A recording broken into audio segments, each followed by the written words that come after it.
Geno mar nyakorom gajuang en ndio makare tariken pradeka dwe no mar 12 kod ang'wen sa en abiro mar odiochieng' chenro en migago oro ke chenro ni nyakorom gajuang kama ng'iyo ni mag motuche pacho ka gwenge kaachiel kod bombewa nyamago motendre kod wechego mag doho, wechego mag nek, wechego mag somo ka bende warango ni mago motendre kod siasa duto e chenro ni mar migago. To pari pile nyalo bedo thuolo mago kod mbaka lai mar ote machuo kari adeka jono kapni wantie live Facebook Ramogi TV ke mbui mar X Ramogi TV Kenya mbui mar YouTube. Wachako gi mago mwamia pek. Ng'anyo mar jotije mbalariany donjo odiochienge mar 2 kawuono kata obedo ni doho chungo ng'anyo makamano. Apisas mago kwach kich ondhi achije 2 mamine ma itudo gi nek mar jatij kambi mar Wells Fargo Willy Sayeko kendo yudogi gi bunde. Tendo bila hoho mar okak wacho ni apisas magarita kwe dhi mapedha odiochienge otiene tong' mar Angata Barakoi kod Migori County.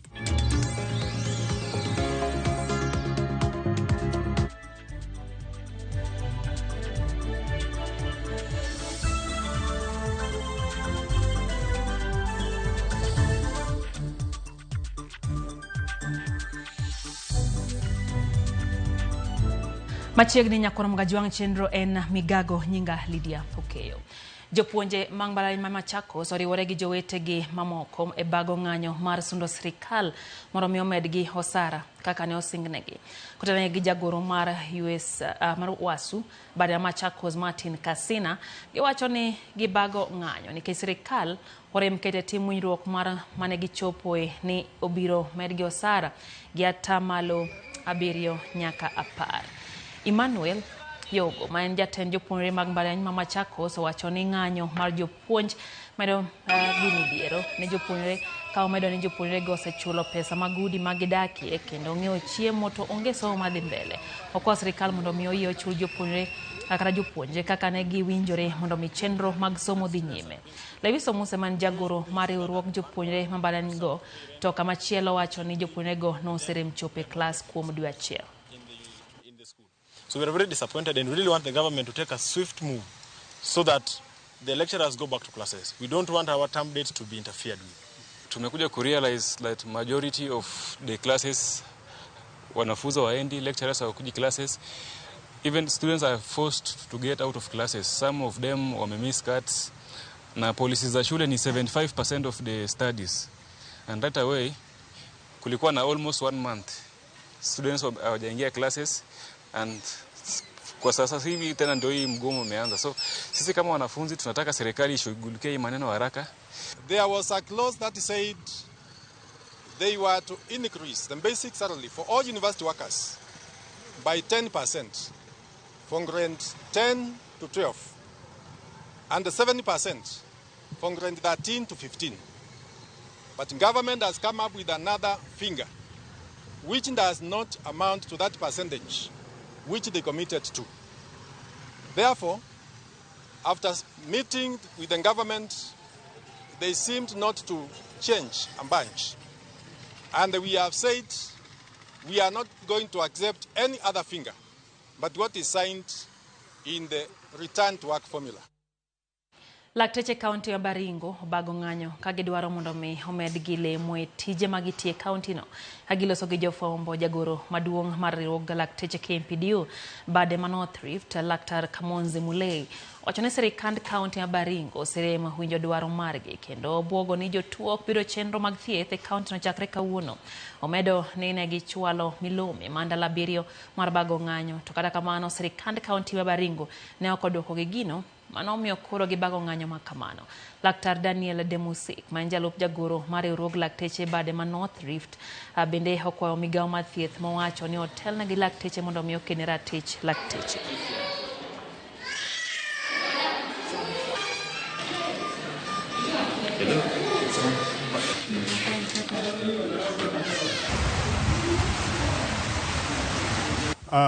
Tumeona udhaifu mwingi sana kutoka kwa management ya Baringo County kwa sababu tulipeana ilani, tulikuwa kwa strike ambao iliisha mwezi wa 3 na katika ile strike kulikuwa na return to work formula.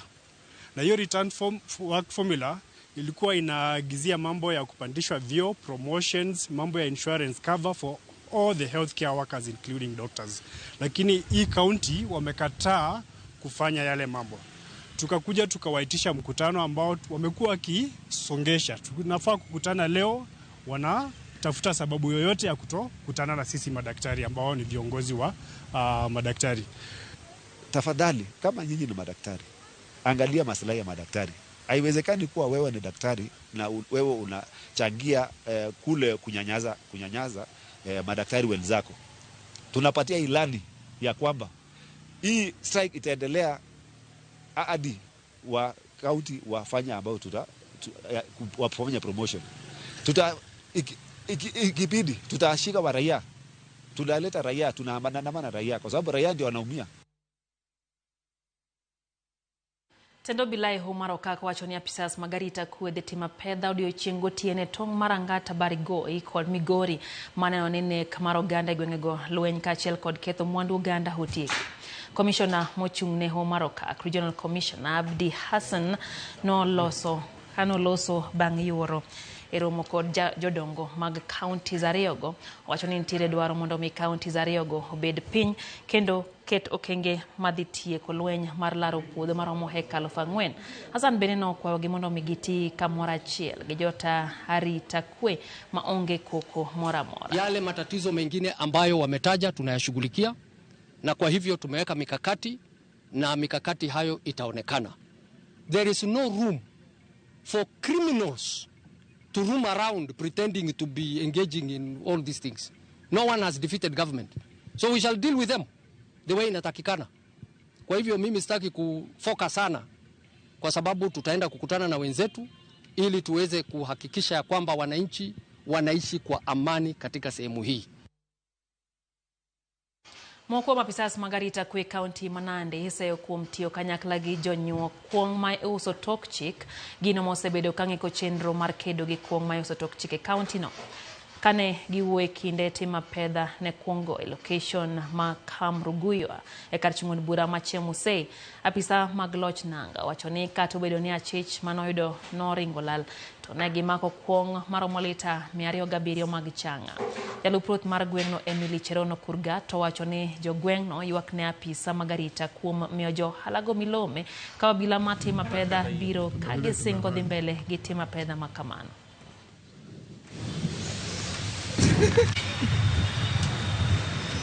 Mimi ningeomba serikali yetu kuu, tafadhali watuondolee huyu askari atoke hapa area hii ili pombe ikuishe, kwa sababu hata saa hii tukishika hii pombe alikuwa amemobilize vijana waje watoe fujo, na alikuwa ameanza kutoa fujo wakisema hii pombe hakuna mahali itaenda. So kama hapana gari ambaye ni ya serikali tusaidie hapo, ilikuwa ni hatari.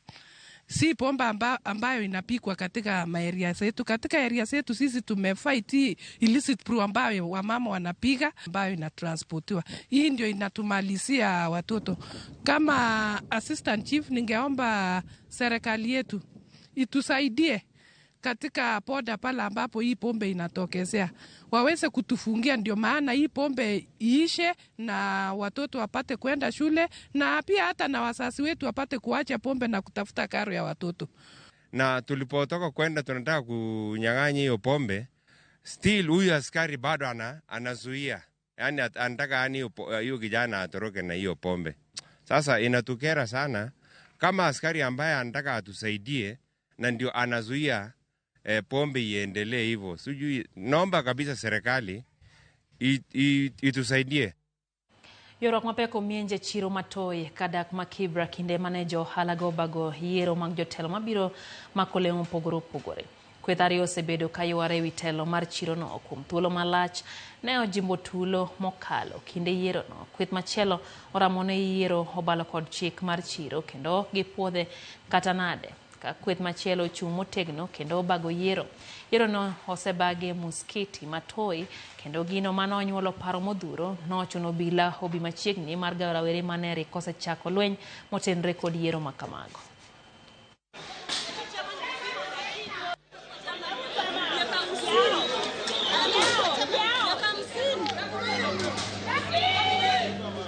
Hawa wanasema ikura ni legal aje. Sisi tuko na evidence, tuko na every kata. Sisi tumefanya vitu kulingana na sheria. Mwenye atachaguliwa kati yetu watatu, tunamuunga mkono, tuendeleze Toi, tubadilishe Toi. Tunakwambia Joshua aheshimu umri yake. Sisi tumemheshimu kwa hiyo muda wote alikuwa anatuongoza, tuko na shida naye. Yiero sane oseromo kendo sane osekalo. Nyaka wang'e ni office mane otelo sane osebede office no for 5 years. From 2015, in fact it is even about 5 years.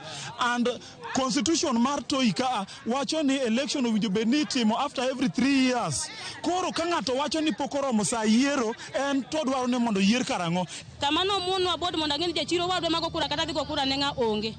Ng'ama no biro uso na sana ne mondo ng'e ni en ng'ama dhigo ne kura ne onge. Gari ni nono yiero onge Toi. Matimre Toi ko ng'e ni kech waneno gimoro machalo kura to ken gima ne wapango wan wegi en faction achiel mane opango kwa kura no bila kuhusisha faction manitiere ma en chama nitiere secretary security oknegeju sishagi. Wan wadhi mbele nyaka sama wayudo wach mopogore gi wach mcha county omiyowa ndalo 5 mokalo. Kech wang'e ni wan waluwo sheria mar county. Ok wadwan wadonje chuodho mane ok marwa nikech office manitie mane jakom monego bene timo mpango mar election kaka nobedo kaka ne county government mang'o o direct. Yes. Apisa ma okwach kich ondhi achije ariyo mamine ma itudo gi nek mar apisa mar kambi mar Wells Fargo Willis Ayeko kendo yudo gi bunde mane mar Ayeko. Matimore kinde ma chich machielo manomaki odiochieng' manyoro Victor Uma Okoth idhi dine tesendo bila ma Kisumu Railways kuom ndalo 21 ka nonro pod dhi mbele. Achich machielo nomaki otieno manyoro gi obila kendo obuodho ma olal gi adhonde mag bunde e kinde mano obila rakore kode ka pedha pod dhi nyime mar manye. Ayeko nokwany ringre mare tich adek juma ma okalo e sub county Mayala tok ka nochwal report malal mare kochakre tich abich tarik 18 dwe mar 10 kama ne onene ma ogik ka owuok e liel moro e gwenge ma Barturo. Nyamninia mayudre e kar od chung'od bura Magem, county ma Siaya.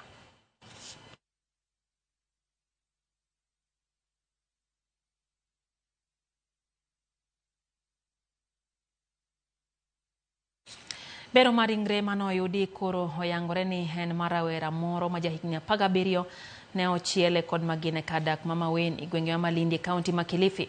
Kalore kod jonyuol mare giwacho ni wuodgi ne odhi kod osiep mare arus moro to kanye mane romo kod obila mawachore ni nochiele gi magina mochuo wito ngimane. E seche mar riwruok mar IPOA ochako timo nonro margi. Anyuola mar mosaindo koro dwaro mondo mi obila okaw okang' mapiyo kendo timo nonro mar ndhi achich mitudo kod nek makamano.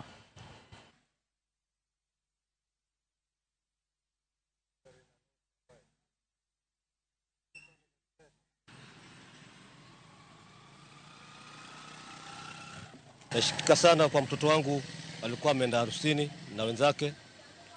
Kufika pale harusini, sasa vile kucheza na wenzake, mbele kutoka askari. Sasa vile wanakimbia wale vijana, akapigwa risasi, akaanguka na akafariki hapo. Na sasa leo tungoja kwa postmortem, wameangalia, amepigwa risasi ya nyuma, ikatoka na mbele, imevunja mfupa hapa juu na mapafu na moyo, na akafariki hapo kwa hapo. Kwa hivyo naomba serikali wale askari tutenda kitendo hiko wachukuliwe hatua. Siku ya leo tuko hapa na familia ya Jimmy Masimor na kijana huyu wa miaka 17.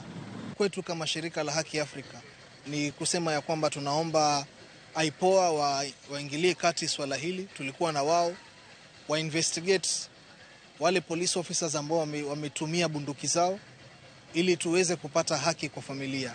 Zile ndoto zake ambazo alikuwa yuko nazo, saa hii hakuna ndoto yake ambayo itatimia hata moja. Mimi naomba serikali ingilie kati na hilo shirika pia liingilie kati. Hili jambo kufikia saa hii ni kama ambaye tumeweka vita kwa wananchi na hata kwa polisi. Maana yake hatutakubali tukiwa tutauliwa vijana wetu kabla sababu. Moko mjodak mawuok e ward mabut Sotso West kar chung'od bura Malorambi county ma Kakamega koro yudo fungruok bang' riwruok mar United Kenya Rising geronegi udi.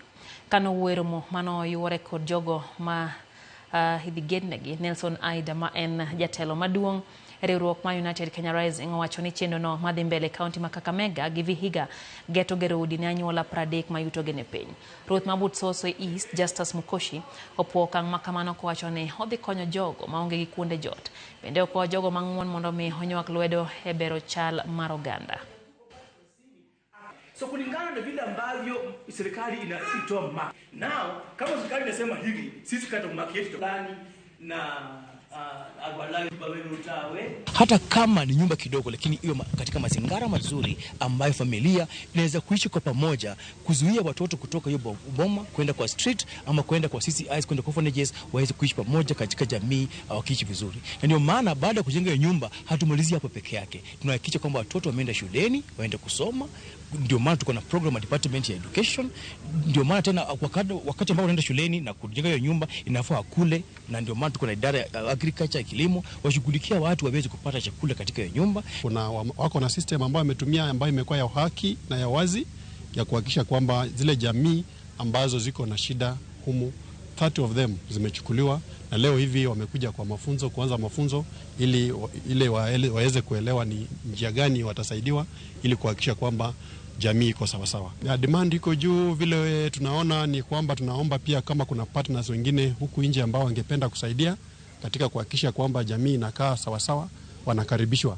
Na uhakika ya kwamba kwa yale mambo hawa wanafanya United Kenya Rising itawezesha katika serikali yetu kuweza kupata ile 15 billion trees, kwa sababu wamekuja na mambo ya kupanda miti ambapo wanahaja mambo ya kupanda nurseries. Daika na para koda uchiel bangsa biro nyakorom gajuanga chenro en migagro kamano komedo kete mana Ramogi TV na noka Honorable Juma War, mano former MCA ma Homa Bay East Ward nisaniente kodwe chendo kata kamano gin kanyo gilal mar ex senior chief Achieng Opio mano wito ngimane juma mokalo wakoyo hocho makende kindege mago mag midhiero mane wuon Diana Opio mabende en achiel kuom joherago mag Ramogi TV watiyo mos kuom lal mar ex chief e gwego mag Got Koket. Nyakoro mga jonga neno bende ote mar John Musioka wacho ni entiere kodwe Ramogi TV. Nok bende Kaiman Juma wacho ni en bende osemu kendo chenro mar migago chopone makare. Bunga Ferdinand Isaac wacho ni entie Kisi Town, Alwala Junior entie Dirubi Orphanage, aneno Immaculate nya Sudan wacho kanyo ni entie kodwa. Kata kamano gima dhiere ni kare mon bende tinde kwalo makwal bunde manege ji wacho ni owuoro piny ahinya, wacho ni piny mowuore. Eno bende Margaret Okoth wacho kacha ni entiere kodo yo makare winjo ayo mowinjore. John Apidi wacho ni entie hapa Hilbo ma Nairobi. Ero kama nya John Otis Pakamol Tokwalo wacho kacha ni en kwa Bwaira Dore chenro mar migago chopone e yo makare. Clean Wood Mary wacho kacha ni mora hinya gi chenro this Jakadiro wacho ni en kanyakla kodwa nyaka giko. Na bende ote mar Maki Atieno kantiere kodwa e chenro kachiel gi Irene Lynn na giduto gimora hinya gi chenro ni mar migago. Immaculate nya Sudan ero kamano kuom ote kato Calvis Otieno wacho ni Kisi campus en kanyongo siepne Kelly Emily Boke kod Yvonne gimora hinya gi chenro ni mar migago. Ero kamano nya Calvis kantiere Kisi campus baranyakiani bende ipuonjo kata yo kalore kod ng'anyo geno marwa en ng'anyo makamano bro rumo oyo matinya korom ga jong man migago kikidhi mabor.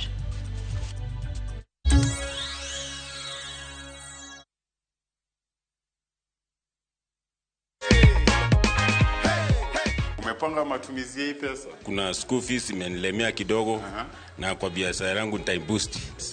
Ndio hivyo sasa, ndio cheki yako.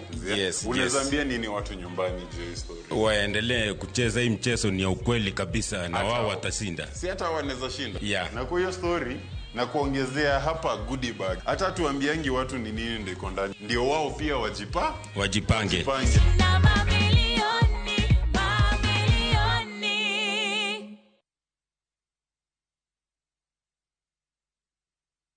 Royal Mabati Factory, dukani mar nyiepo achiel kende manengo gore piny, kendo rang'iny mamalo mag mwandu go ewi tado yudore duto. Yud offers mag stone coated tiles gi $630 kende, koriwo nyaka osuru mar VAT. Chula tamalo 40 iyud molos sani kikelo ni non maonge chudo. Limwa e badwa ma Manjit House, Kisumu, Accra Street, e apaya ma Paul Mboya. Gochnwa e 0708 357 281.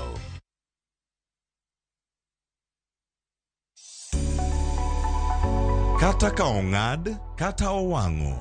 Okelo ngima manyien ne gima jomoko neno ka gik manono. Ahinya gimwa deal godo en glasses mag modho mwathoro uso ne johotel, jobar. Oloko chupe makinde moko ne oting'o soda, divai koda gik moko mondo obed mwandu maber. Koro watiyo kod the lower part mar bana mondo miwa that small flame but a steady one. Pokopogore gi Sharon Ong'ao. Tich Ang'wen, saa 2 okinyi.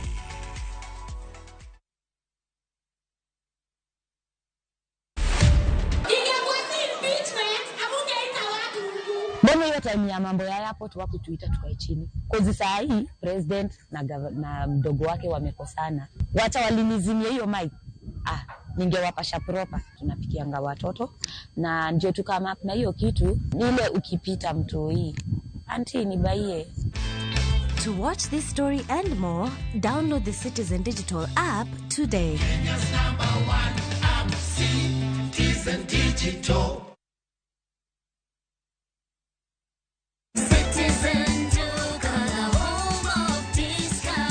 Citizen Duka, the home of discounts, brings you this week's Mama Safi package from Quickmart. Sour bathing soap 250 grams at 59 bob. Persil washing powder 500 grams at 128 bob. Pepsodent toothpaste at 189 bob. Quick Choice tissue 4-pack at 189 bob. Packing bag 40 shillings. Ukinunua hii package ukitumia Citizen Duka, utalipa only 605 shillings, meaning utakuwa umesave 262 shillings. Piga *487*5# na ulipe saizi ka vitu bado ziko kwa stock. Citizen Duka, the home of discount. Jothurwa, be usebedo gi gombo mar ng'eyo kaka cham wuok e kodhi nyaka chop kaka chiemo e mesa? Dibed ni dwaro chako pith makelo omenda, kose dwa chako pur mana mar chiemo e dala? Wakelo ni yore mag chako magi duto e chenro mar pur gi ohala. Pur manyasani kendo manigi okang' mamalo to kelo yuto mathoth. Piny olokre dhi e teknoloji kendo puro kenana pur kaka ne manyachon. Kuonde kwath osedok matin. Tinyalo bet gi dhiang' achiel mar grade tikete e ot tiomone chiemo to chiemo. Pur mchele ber kendo nyalo teri mabor. Ngimani be nyalo lokore gi higa 2 kende kitiye yo morere. Pur gi ohala kelo ni jopur kendo joma olony e weche pur. Chieng' tich adek, saa 1:45 otieno, kik bai.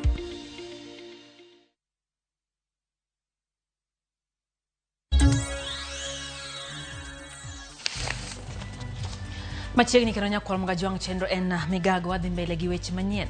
Jolony kedo kod lokruok mar kor lwasi dwaro mondo mi piny owacho mar Kenya kod riwruoge mamoko ma ok mag piny owacho oket maine nywando mine okenge duto mag kedo kod lokruok mar kor lwasi. Idwaro mondo mi puonjo chiw ne mine ne dhok ma giwinjo, dhok ma giwinjo kendo puonjgi kaka onego bed ni iterogi kata kuonde ma gidakie. Esech ma piny owacho riwruoge moko mago mag piny owacho keto kenge mopogore opogore mar kedo kod lokruok mar kor lwasi. Jolony wacho ni maino onego keti e nywando mine kedo kod lokruok mar kor lwasi nikech gintie kod tich maduong'. Vulnerabilities are with women and children more than any other gender. When you look at the ability to resist the shock from a socio-economic perspective, then women are more vulnerable. Lipot mogol riwruogno mar CJR, riwruogno mar piny mangima, makelo kamoro achiel, riwruoge matim nonro, kawo tende kod wechego mag pur, yango ni poni koro mine, ok otiyo gi yore mag kedo kod lokruok mar kor lwasi. To koro piny mangima, dhi lalo omenda malol $10 trilion e higa ka higa. Nicole Dihan riwruogno mar CJR, wach ni mine mapuro, bende yudo lal mathoth nikech lokruok mar kor lwasi. If we do not invest in training and helping women, we actually lose $10 trillion a year. We need to make sure that we invest in basic skills. Climate change is now significantly intensifying the gender gap, right? So what you see is for every 1 degree increase in temperature, women farmers lose 25% more. Chike mathoth oseketi mar neno ni mine onywandi e chenro mar kedo kod lokruok mar kor lwasi. Kata kamano, jolony wacho ni bedo ni koro pok oketgi e tim makare emomiyo mine mathoth pok obedo okang' manyime mar kedo kod midhieroni. Gima ok wang'eyo en ni joma mine nitiere seche moko ma kiketo bura to kinyal yudogi. Kaka kiketo bura ni ji dhi e bura chieng' chiro, to moro en galot ne moro monego bed nodhi uso. Koro kar dhi e barasa chieng' chiro, mama ni obiro neno ni adhi aus alot na cha. Ngire Rosso Odhiambo, men achiel kuom jolony manoloso chike manywando mine e weche mag kedo kod lokruok mar kor lwasi ne riwruogno mar United Nation, wacho ni chike manywando mine ma bende oselosi pok oketie tim e yore mowinjore. King'iyo climate adaptation and mitigation measures manokel from the year 2010 natiyo gi jo UN mondo e projects moko mondo mi wakam up ga policy ma warwake agenda mondo warwak joma mine iye. To up to now gini pok otimore maber ahinya. Ngire Odhiambo bende apisa maduong' e migawo mochung' wechego mag kit chwech e kaunti ma Migori wacho ni bedo ni weche ma otenore kod lokruok mar kor lwasi ok oketie dhok ma mine nyalo winjo maber osemiyo thoth mine koro pod odong' chien e ng'wech mar kedo kod lokruok mar kor lwasi. Kata wan policies mwaloso challenge ma wan go maduong' ni to ere kaka wanyalo ketogi e yo ma kinyiso ng'ama miyo kata ng'ama nyako to nyalo winje kendo loke practically mondo gigi obed mayot. Challenge machielo be mantie ni samoro gik mang'eny gi iterogi e barasa, samoro bende iterogi e seche moko ma mine odi joma chuo ema dhiga e kuondegi ema yudo puonjgi. To kaka ing'eyo culture marwa, joma chuo koduogo ok giyot negi mondo gipim ne joma mine gima ne giyudo. Jolony wacho ni ber ka ichopo ir mine e kuonde ma gidakie kendo imiyogi lipot mowinjore ka otende kod lokruok mar kor lwasi mondo gibedi e okang' manyime. Migori County Gender Department wambe wabiro dwaro ni wawuothi e mier ka wapuonjogi nikech gima yot ne ng'ama miyo en lime dala ok luonge e bura. Omiyo sami lime no to kendo unyalo go kode mbaka mang'eny e dhok mayot. Laktar Martin Muchang' tiegruogno mar Amref wacho ni mine nyaka nywandi makare mondo koro kony kata geng'o thoge ma ikelo kod lokruok mar kor lwasi kaka lipot yango ni dhi medore e piny mangima ka orumo higa mar 2030. From a health perspective, we expect that by the year 2030, around 250,000 people will be dying as a result of climate change. And this is secondary to malnutrition, infectious diseases. George Juma, Ramogi TV, Migori. Lakteche ka thieth ma Coast General Mombasa koni gitimo bero ni jatuo mokwongo mar tuo mar adundo e bwo chenro manyien mar thieth mar SHA. Gikoni nyaka ne migawo mar thieth tim lokruok koke kuma mar thieth mar NHIF. Jotuo mathoth osebedo kakale midhiero ni mar chenro manyien osebedo kod ng'ikruok mapek. Joja oko ngiler ko ya kaunti ya Mombasa. Ma en kar thieth ma Coast General Mombasa. Kae ne wayudo jatuo mar adundo Emily Mwaro kosewuok e thiata kuma ne otimne bero mar adundo. Emily ma jahigni 75 mawuok e kaunti ma Kilifi koni tuo no osechande thuolo malach ka midhiero maduong' mosebedo kokale en mano mar yudo pesa mar thieth. Nimekuwa na shida ya moyo kwa muda mrefu. Juzi daktari wangu akanipigia simu akaniambia nijelewa asubuhi. Nilipofika asubuhi nilikuwa siko vizuri vile. The patient we have been following up in our cardiac clinic with heart failure. We call it first degree heart block. And this patient was scheduled by her doctor this morning for appointment for with the SHA. And she just came in. We asked for the approval for the payment of her procedure. She's supposed to be done a dual chamber pacemaker. It was approved within a short period of 15 minutes. And we went into the theater, inserted the pacemaker. And as we speak, she's recovering in our critical care unit, doing very well. Geno mare ukoni yande ne uketo e chenro mokalo mar okumba mar thieth mar NHIF, makata kamano koni ne podok nyal konye, ne mar NHIF ne chulo ne mana bath pesa midwaro gino mapod newe kod ting mapek. Sasa NHIF walikuwa wamenipatia kiwango, lakini ikawa kuna kingine cha juu nilipe. Nikawa nimeitisha barua kwa daktari anipatie ndio nianze kutafuta watu watakaonisaidia, manake mimi ni civil servant na niko retired. So tumekuja asubuhi na tulipokuja tukafanyiwa billing, tukaona ilikuwa inaenda kuwa 500 and ilikuwa inaenda kuwa pesa nyingi ambayo sisi hatukuwa nayo. Alafu wakati tukiongea na daktari akatuambia hakuna wasiwasi kwa sababu nyinyi ni members wa SHA na SHA itaweza kufanya kila kitu. Cash payment is 500,000. That's $500,000, which is not affordable for a normal mwananchi. But now with the new system of the Social Health Authority, the bill is well taken care of, and she can comfortably go home tomorrow with her medication and continue living like a normal citizen. Tend kar thieth no koni gisebedo gi jotuo tandawoya mag tuo adundo, to kata kamano midhiero sebedo korka weche mag chudo. To bang' chenro manyien mar SHA chako tich, gikone kwan jotuogo koro kidek medore malich mokalo. This was our first case since the SHA started, and we are looking forward to having very many more patients, because remember, this is a public sector where most of the patients who cannot afford the private facilities. In a private sector, this procedure costs almost $1 million. Here, with the SHA, it's free. We can say it's free because you don't pay anything from your pocket. And that's why they tend to flock here more than the private sector. So you have so many patients. We cannot exhaust the queue. And we're expecting to be very busy after this. George Aoko, Ramogi TV, Mombasa. Riwruok mar jotije kaunti bade ma Kisumu obugo dhi ng'anyo chop tarik 1 dwe manyien ponono ne ok ochul gi osachgi mar dweche 2. Millicent Adiambo ne giler koa e kaunti ma Kisumu. Kisumu enya to jochiw thieth osebedo ka yuago chudo magi kuom kinde malach. Gino magi wacho ni sani en dweche 2 kapok ochul gi osachgi mar dwe mokalo kod dweni. Members wa osetiyo, members wa osethietho, joma timo collections osetimo, joma timo tije gite osetimo, to koro jachudo tamore chulowa msara gi dweche 2. Dhootwo nikech msara pok wayudo dweche 2, to wakia be ni dhi chule karang'o. Dhootwo nikech nitiere jowa mapok omi promotion mano bedo wasebedo gi buche ma koro buche madhi 3 ki yala wach promotion ma joma nodongi.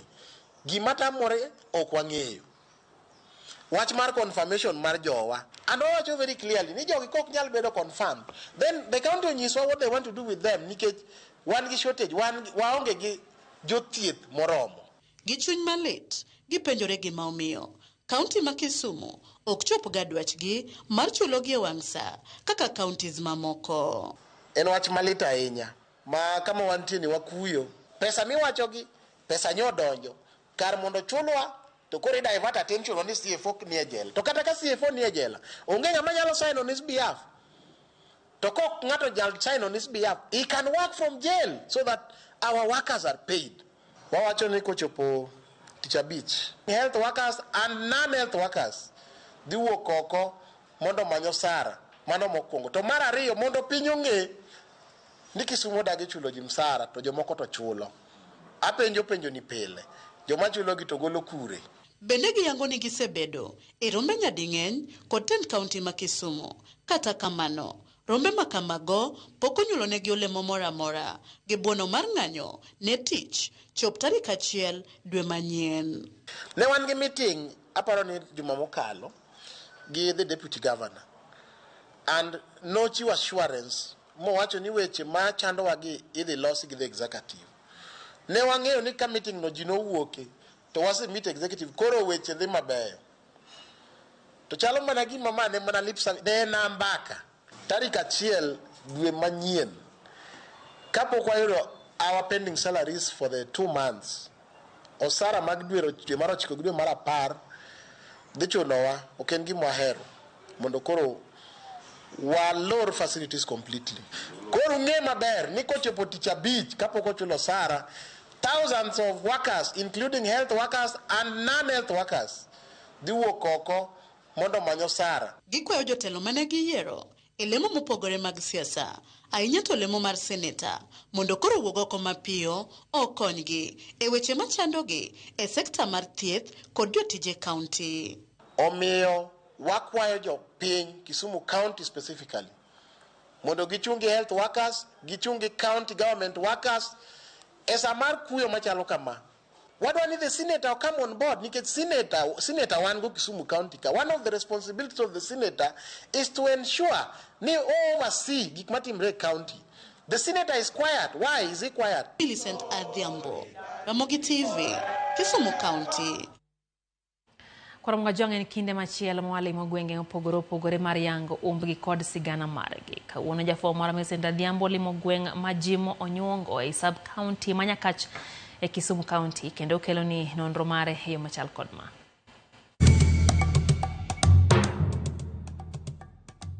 Nyakora Ramogi Ajuang, machiegni kendo e telo machielo, e chenro ni mar ng'e gwengewa.